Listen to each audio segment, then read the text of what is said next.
تازه خبر د ملیشي جوړولو تر شا پټ رازونه ښکاره شول. امریکا، برطانیه او پاکستان څنګه د افغان پوځ ته پلان جوړ کړی دی؟ زلمی زابلي څنګه پټ حقیقتونه خپاره کړل؟ تازه څه پیښ شوي دي؟ ډیره مهمه ویډیو د ویډیو تر پایه وګورئ او چینل سبسکرایب کړئ. السلام علیکم لیدونکو، ستړي مشئ. 3 کاله وړاندې د امریکا او برطانیې له لوري د افغانستان د مشرانو جرګې ته داسې یوه طرحه وړاندې شوې چې له مخې یې پوځ او پولیسو له لیکو باید مسلکي افسران او جنرالان له وخت مخکې باید تقاعد ته سوق شي. د افغانستان د مشرانو جرګې غړي او د دې جرګې د شکایاتو کمیسیون پخواني مشر ډاکټر زلمی زابلي پر خپله فیسبوک پاڼه باندې د هیواد اوسنی حالت خطرناک بللی او د ملیشي جوړونې او خلکو وسلوال کېدو په هکله یې غبرګون ښودلی دی.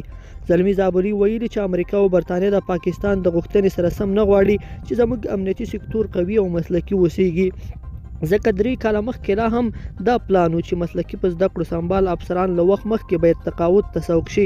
ښاغلي زابلي وویل چې د حکومت مشرانو نه ملي ګټو او نه هم ملي موخې په نظر کې ونیولې او لسګونه مسلکي جنرالان له وخت مخکې له کارونو منفک کړل او د جندر په نظر کې نیولو سره غیر مسلکي نجونې په لوړو دندو ګمارلې چې په داسې کړنو زموږ نظامي ځواکونه د مدیریتي خلا سره مخ شول او دا هم باید وویل شي چې زموږ ملي امنیتي ځواکونو په ډیرو کمه امکاناتو له هیواد او وطن څخه دفاع کړې ده.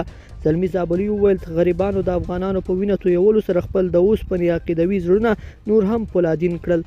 د شیطاني طرحې په کار اچولو سره د سولې تر نوم لاندې د افغانانو په منځ کې جګړه شدیده کړه. د امریکا او ناټو د قواو د وتلو تر نوم لاندې نړۍ ته فریب ورکړ، خو د کابل د هوایي ډګر د ساتلو تر نوم لاندې بیرته د غرب قواوې په افغانستان کې پاتې کیږي تر څو خپلو شومو موخو ته د افغانانو د وژنې او د افغانستان د ویجاړولو په قیمت ورسیږي.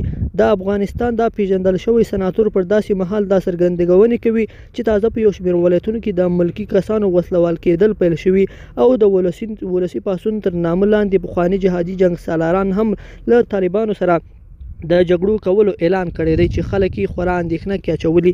لیدونکو په دې هیله چې دا مطلب مو تر پایه لیدلی وي، که مو دغه ویډیو خوښه شوې ویډیو لایک کړئ او چینل سبسکرایب کړئ.